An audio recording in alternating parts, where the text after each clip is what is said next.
We'd like, on a day like today, to recognize our most important asset, the students of the Ida Crown Jewish Academy. Please stand up.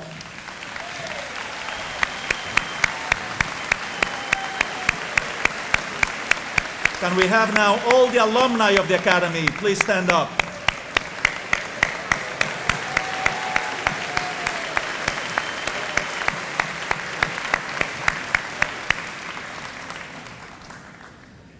We would like to give one final thank you to two people who have been instrumental in this whole process from day one.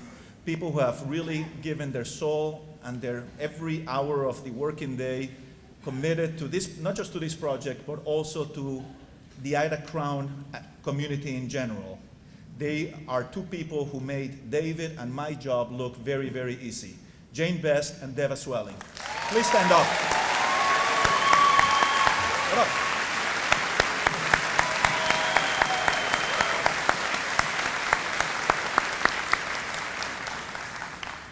Now, I'd like to introduce another one of our alumni, Rabbi Leonard Matanki, class of 1976, Ida Crown parent, and our dean.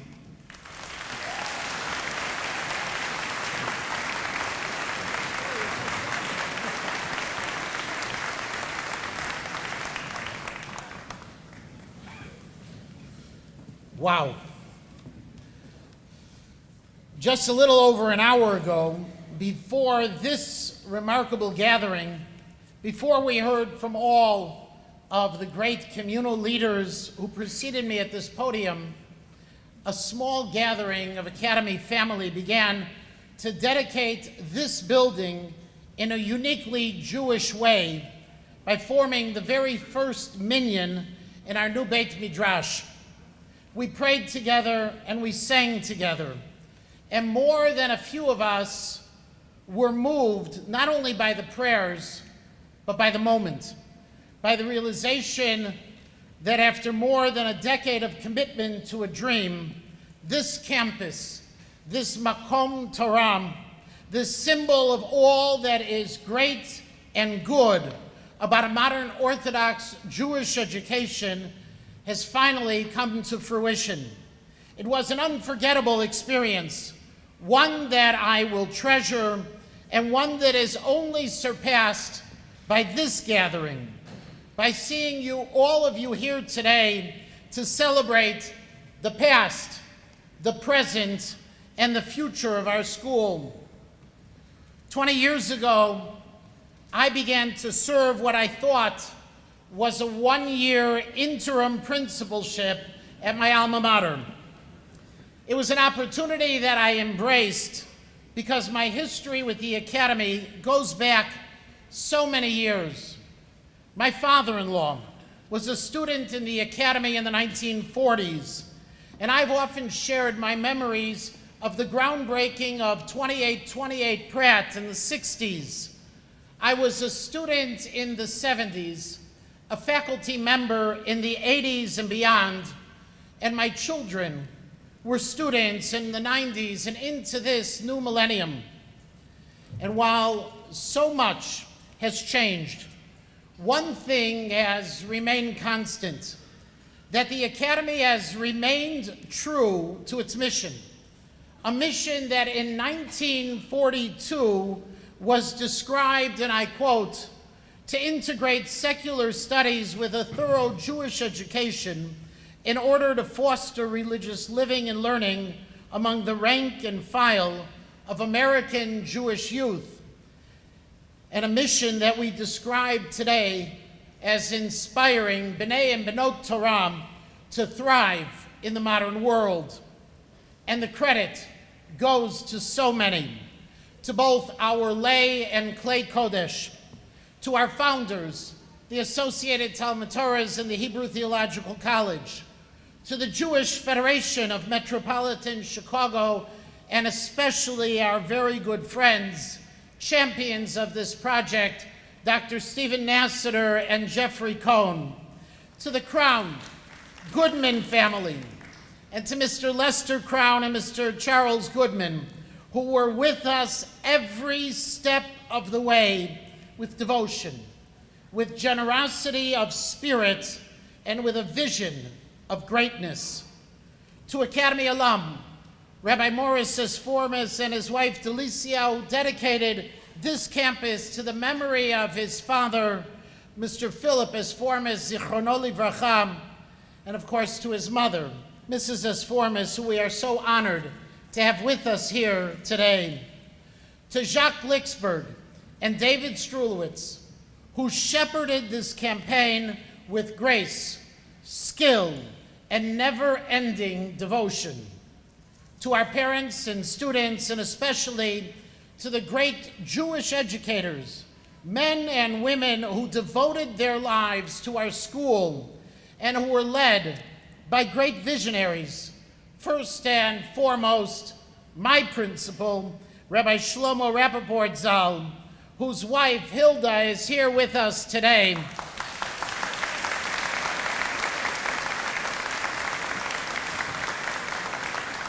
And of course, Rabbi Blanchard, Rabbi Well, and Rabbi Myers, who is also with us this morning and who continues to teach at the Academy with such great distinction. They created traditions of excellence that are the hallmark of an Academy education and that continues to inspire the great Jewish educators of today, led by my administrative team, Rabbi Louis Fliegelman, Dr. Shelley Green, Mr. Daniel Harris, and Dr. Jeremy Cahan.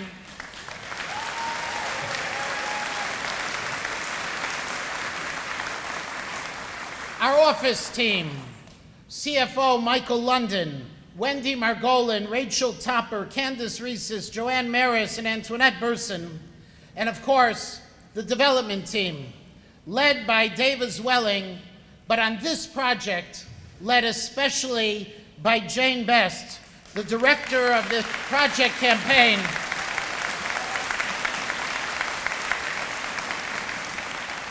I know you applauded, but now, Jane, stand up for real and get the applause.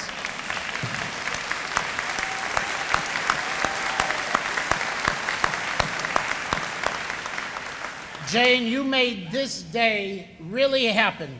And of course, together with our most talented group of teachers and support personnel, the most talented of any Jewish day school in America, who make every single day happen, the Academy is such a great school.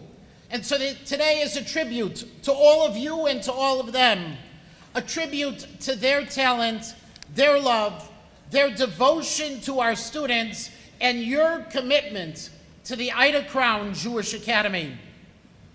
At the conclusion of the services this morning, we added the traditional psalm for Hanukkah, a song of thanksgiving composed by King David as he looked out at his newly built temple and his magnificent palace, Psalm 30, which begins with the words, Mizmor Shir Chanukat Habayit LeDavid, a song to the dedication of the house of David. And yet what's most interesting about this psalm is that it's not reserved for Hanukkah, but it's recited each and every day at the beginning of our services, a custom that is more recent than many of us might imagine. So why did later authorities include this psalm into every day? I believe that the answer is that as much as gratitude and thanksgiving are important when momentous occasions occur, when buildings are dedicated and opportunities are created, we need to begin each and every day with thanks, which is my prayer for all of us on this occasion. Because as much as we celebrate the Academy today, as much as we regale in this new magnificent structure and the dream of all that it will make possible, we need to celebrate each and every day. Because every day at the Academy, miracles happen as we touch the hearts and the minds of young men and women, as we offer opportunities for growth and for achievement, that were unimagined a generation ago. And as we continue to be faithful to our past, devoted to the present, and committed to an even greater future, we are the Academy, and we're proud of our students, our alumni, and all who support our vision. So thank you for being here today and for celebrating with us. Thank you for making this day possible. But please, join us as we forge ahead to create an even greater future. Support us. Send your children and grandchildren to our school and share in all of the wonders that God has given us, the opportunity, the strength, and please God, the wisdom to inspire and to direct generations to come. Mazel tov to us all. Shechiyanu v'kiyamanu v'giyanu l'zman hazeh.